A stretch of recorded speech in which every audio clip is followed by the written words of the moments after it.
여러분들 뱀파이어 다들 아시죠? 그 뭐 사람들 피 빨아먹고 사는 그런 인간형 모기 같은 걔네들, 이 흡혈귀라는 소재 자체가 과거에도 사람들한테 너무 인기가 있다 보니 여러 창작물들이 만들어졌는데 그중 가장 유명한 게 이 드라큘라라는 소설이죠. 뭐 책은 안 읽어봤어도 우리 모두가 아는 그거요. 이 드라큘라라는 책을 시작으로 해서 지금까지 정말 많은 영화나 드라마가 제작이 되었는데요. 이게 사실 사람이 만들어낸 게 아니라 실제 모델이 있습니다. 사람이 사람의 피를 먹는다. 고어한데 이게 진짜 실화였다는 거지. 자, 그럼 오늘의 1급 비밀 뱀파이어의 실제 모델편 지금 시작합니다. 우선 드라큘라의 모델이 되었다는 이 사람을 먼저 알아보겠습니다. 그녀의 이름은 바토리 에르제베트였는데요. 이 사람이 누구냐면은 유럽 하면 바로 생각나는 바토리 가문 사람이었는데, 이 바토리 가문을 얘기하려면은 일단 합스부르크 가문 먼저 이야기해야 됩니다. 진짜 세계사 좀 공부해보신 분들이라면은 모두 들어봤을 법한 그런 가문인데 13세기부터 20세기 초까지 중부 유럽을 휘어잡았던 그런 가문이죠. 뭐 진짜 이름만 들어도 벌벌 떨만한 그런 가문이었던 거지. 그런데 이 합스부르크 가문이 한창 유럽을 장악하고 할 때 1대1로다가 맞다이가 가능했던 가문이 바로 바토리 가문입니다. 진짜 동유럽 최고의 명문가였던 거죠. 그래서 그런지 이 바토리 에르제베트가 결혼한 상대도 헝가리 최고 귀족 집안 사람과 결혼을 했는데 바로 헝가리군 최고 사령관급인 남자 나도슈디 백작이었죠. 그런데 결혼을 한 이후에도 이 바토리 가문의 위세는 사그라들 줄을 몰랐는데, 저 에르제베트 이제 결혼도 했으니까 이제 성을 좀 바꾸지? 언제까지 바토리라고 할 거야? 띠용. 야, 니네 가문 우리 바토리 발톱도 못 따라오잖아. 뭔 지랄을 하고 있어. 그냥 바토리 쓸래. 나는 보통 서양에서는 결혼을 하고 나면 여자가 남자 성으로 바꾸잖아요. 그런 문화가 있는데도 불구하고 남자 가문이 찍소리도 못할 만큼 바토리 가문이 엄청났다는 거죠. 그렇게 위세당당하게 결혼 생활을 이어가던 중 갑자기 남편이 사망하는데요. 그 아까 남편이 군 최고 사령관급이라고 했는데 그의 직업에 맞게 전쟁 나갔다가 그대로 사망해버린 것이었죠. 결국 남편이 가지고 있던 막대한 재산이 바토리 에르제베트에게로 넘어오는데요. 남편도 헝가리 최고 귀족 출신이고 자신은 동유럽 최고 가문 출신인데 이 두 가문의 재산이 합쳐져 버린 겁니다.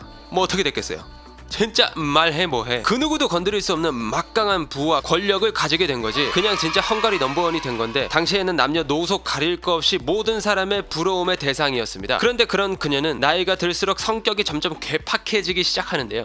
스바 진짜 거울 볼 때마다 짜증나네. 이 피부 어떡할 거야. 내 이 백옥 같은 이 피부가 이제 쭈글쭈글하잖아. 돈이고 권력이고 다 가졌는데 노화는 막을 수 없었던 거지. 그러던 어느 날 시녀가 에르제베트의 머리를 빗다가 그만 머리를 좀 심하게 잡아당긴 적이 있었습니다. 야, 이 거지 같은 년아, 내가 피부도 늙어가는데 이제 머리까지 뽑으려고 해?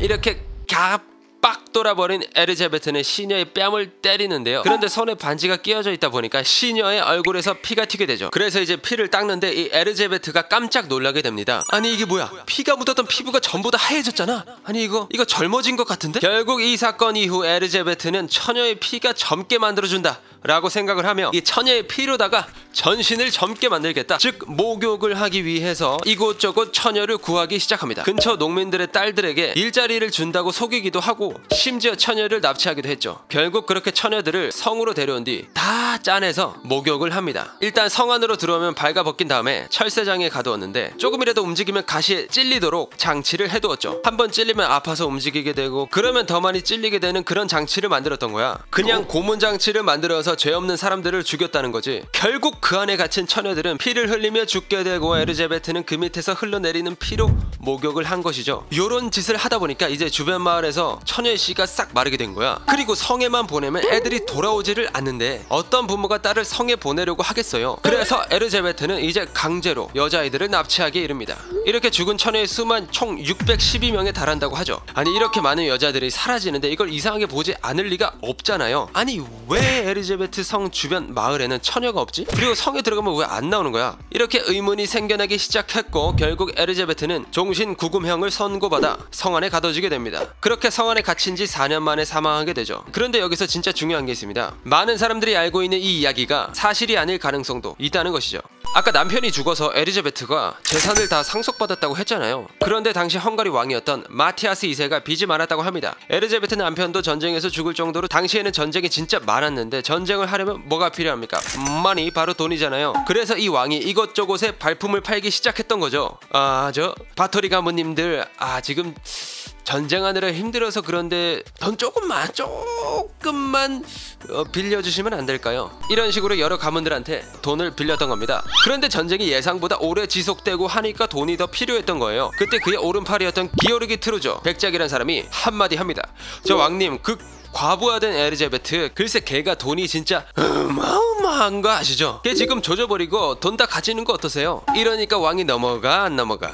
홀랑 넘어가 버린 거지. 근데 또 그냥 에리자베트를 치기에는 명분이 없잖아. 반역으로 모이기엔 얘네가 너무 유명한 가문이다 보니까 국민들의 지지도 좀 있고, 그래서 생각했던 게 바로 마녀 사냥이었습니다. 에리자베트가 살았던 17세기는 마녀 사냥이 가장 많이 일어났던 시기인데, 그냥 마음에 안 들면 마녀로 몰고 죽여버리고 그랬던 시기이죠. 그러다 보니 에리자베트도 마녀로 몰렸던 게 아니냐라는 루머도 있습니다. 그리고 결국 왕의 오른팔 기어르기 투르조에게 체포당하고 죽음을 맞이한 에리자베트. 그런데 이 에리자베트의 마녀 재판 내용이 진짜 심상치가 않은데 실제로 죽은 사람이 없는 거야. 그리고 처녀들을 데리고 왔으면 피를 뽑아야 하잖아요. 그런데 그런 장치들이 단 하나도 발견되지 않았다는 거죠. 그리고 당시 재판에서는 피로 목욕을 했다는 이야기가 어디에도 없었습니다. 뭐 피라는 글자 하나도 언급이 없었죠. 그런데 결국 에리자베트는 죽었잖아요. 그럼 어떤 증거가 있었길래 에리자베트가 죽게 된 걸까요? 일단 에리자베트가 희생자의 명단을 써놓은 일기가 있었다고 합니다. 그런데 그 증거로 제시된 일기가 그 어디에서도 발견되지 않았죠. 그리고 다음으로 에리자베트의 하인들의 증언으로 재판이 이루어졌는데 그 방식이 너무 그지 같았습니다. 에리자베트가 여자들 죽인 거 봤어? 못 봤어?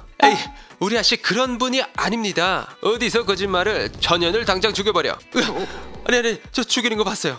36명이나 죽이는 거 제가 봤어요. 이런 식으로 하인 4명을 고문을 해서 마녀라는 자백과 함께 희생자 수가 36명이다 라는 자백을 받았다고 하죠. 600여 명도 아니고 36명이다. 참 수상하죠. 그런데 진짜 수상한 건 이 자백을 한 하인 4명이 모두가 재판이 끝나고 바로 처형을 당했다는 겁니다. 그리고 17세기의 고문이 얼마나 심했을까요? 실제로 마녀 재판을 할 때는 저 마녀예요 라고 하기 전까지 계속 고문을 했다고 합니다. 그러니까 이게 한번 마녀로 몰리면은 그냥 죽어야 하는 시스템이었던 거야. 그리고 또 어떤 일이 있었냐면은, 일단 마녀로 몰린 여자를 물에 빠뜨리는데 떠오르면은 마녀고 가라앉으면은 마녀가 아니라고 했다고 합니다. 근데 마녀가 아니라고 해도 가라앉으면 결국 죽잖아요. 그러니까 그냥 걔가 죽기를 바라고 시스템을 짰던 거지. 진짜 귀족이고 뭐고 일단 마녀가 아니라고 증명할 방법이 없으니까 지목 당하는 순간 그냥 죽었다고 봐야 했던 거지. 자, 그럼 마녀 사냥으로 죽은 사람들이 얼마나 되냐? 15세기부터 18세기까지 약 5만 명이 희생되었다고 합니다. 물론 전문가들은 더 많은 사람이 희생당했을 거라고 말하는데 주요 대상이 바로 바토리 에리자베트 같은 돈 많은 과부들이었다고 하죠. 일단 마녀로 몰려서 죽게 되면은 그 사람의 재산을 지목한 사람들이 나눠 가졌기 때문이었죠. 자, 그럼 억울하게 마녀로 몰려 죽을 일 없는 오늘날에 감사하며 오늘의 1급 비밀 마치도록 하겠습니다. 다음에 또 다른 진실만을 담은 서류 1급 비밀 파일 들고 찾아오도록 하겠습니다.